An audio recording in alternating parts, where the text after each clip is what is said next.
Okay, my name is Herbert Klemm. We were born in Germany, in a Pacific place called East Prussia, near the Baltic Sea, which is today divided in two halves, and one half is Polish and the other half is Russian. Where I come from is the same area, but I came from the Polish area. It's about 60 kilometers south of where my husband was born. And so we're both from East Prussia and Germany. I was born, I was raised there, and the war came along, and in 1945, the war was over. Then I stayed there with our family, still in East Prussia, till 4 years later, and then we came to West Germany, and then I immigrated by myself in 1955. We had to leave our home in 1945, January 28, when the Russians came in. So my family, my mom and 4 children left and didn't stay around like my husband's family did. And we were trying to get away from the Russian front. Nobody wants to be close to them. And so we tried to go west to West Germany. And it took us 6 weeks going there. My mom had the 4 children. We had rides with soldiers, German soldiers, retreating from the Russian front towards west. And that took us 6 weeks, different places. Well, it was sort of rough, lack of a better word. The first 10 years of my lifehood was on a farm. I come from a large family of 13 children. Wow. And today they're all gone, except I'm the last one left. During the war, those 6 years, it was very rough. Very rough. We were bombed, but we really got hurt. The bombs fell somewhere else. The attack was somewhere else. We were very close to the front sometime, maybe 3 kilometers away from the front. You see all that fighting going on, but we were protected. We made it. My mom and 4 children. God protected us. We never were that hungry, and we never got hurt. So in 6 weeks, from January 28, 1945 to April, I think 17 or something like that, we ended up where we were supposed to be, in a small village called Ellingstedt in Schleswig-Holstein. And we were pushed and moved hundreds of times. We had no place, everything we had lost. So therefore we heard here about America. And we thought that would be a better life here. That was after life already had improved after the war.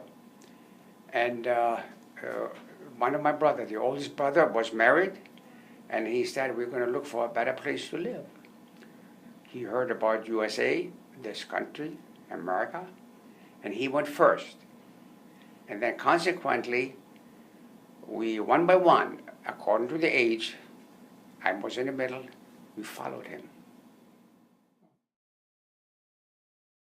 Well, that was quite an experience. I had to apply. We all had to apply, like on a consulate. Put your application in, and then they say, "Here's your number, your quota number," and then they said, and then we wait. I wait, and we will call you. So I waited 3 years exactly, and then they called me. My number was up, and I got ready and left by boat. I had a job, a regular job. I learned a trade and was working. In fact, I was working in the Volkswagen factory where they made the Beetles. The city was called Wolfsburg. That's where it was located. And then when the time came, we just quit. All our family came to Detroit because somehow we learned we had a far relative, about 3 generations back. And that's what they placed us, because you had to prove, everybody who came here, a sponsor. They called it sponsor. The sponsor, whoever was charged or put in charge for you, for the immigrants, he had to have at least some money in the bank, and he was held responsible for you for 5 consecutive years. Any way, shape, or form, if you got in troubles, it says on the papers, you will receive one-way ticket back. And we wanted to avoid that. This was a boat. It was a German boat, a German-speaking crew, and on the boat was okay, except I got seasick, very seasick. We fed the fish over the railing. We did.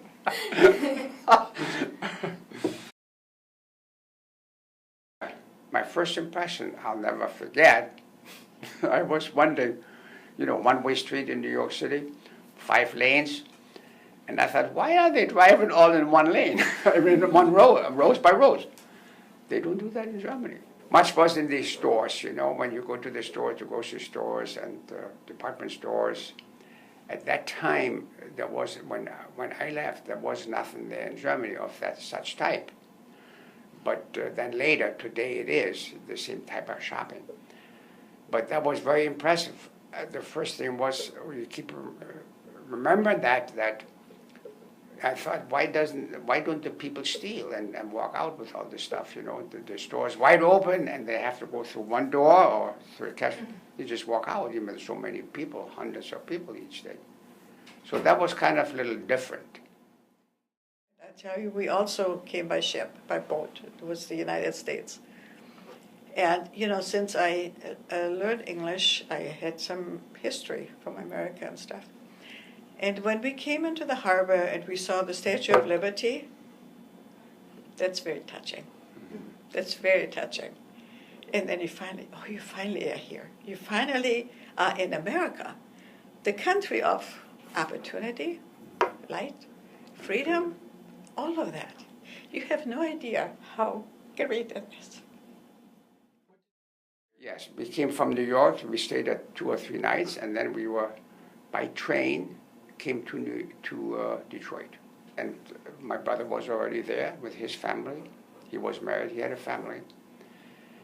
And then the next step was to learn English. I didn't speak one word of English when I came. I was 21 years old. We heard that there's adult education at night and evening.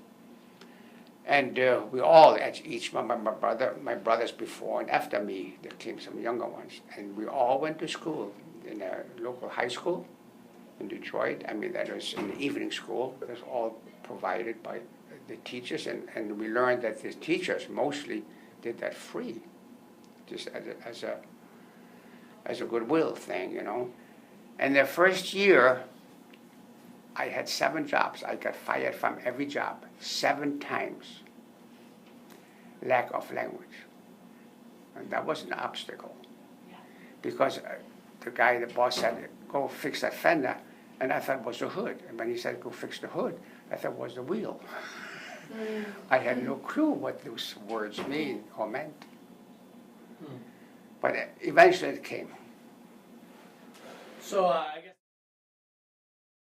we drafted in Fort Hood, Texas, basic and advanced training, and then after about 5 months or so, they shipped the whole battalion back to Germany. Wow. I didn't want to go. I asked the captain, who's in charge, he said, can you somehow transfer me to another outfit or battalion?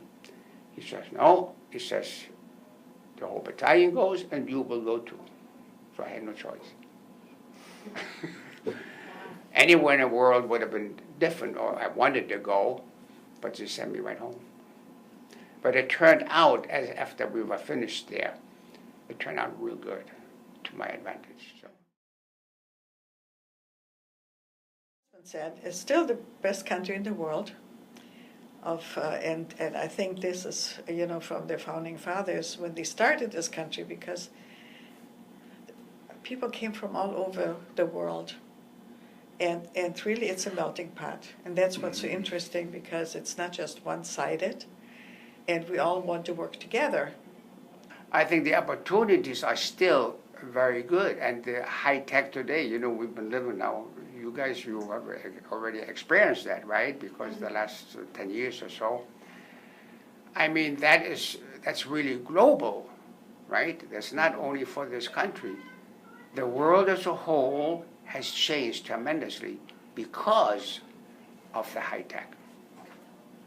And that's mostly good, but partially is not good, because whenever something good is developed, there always can be misused, and that's a little problem sometimes.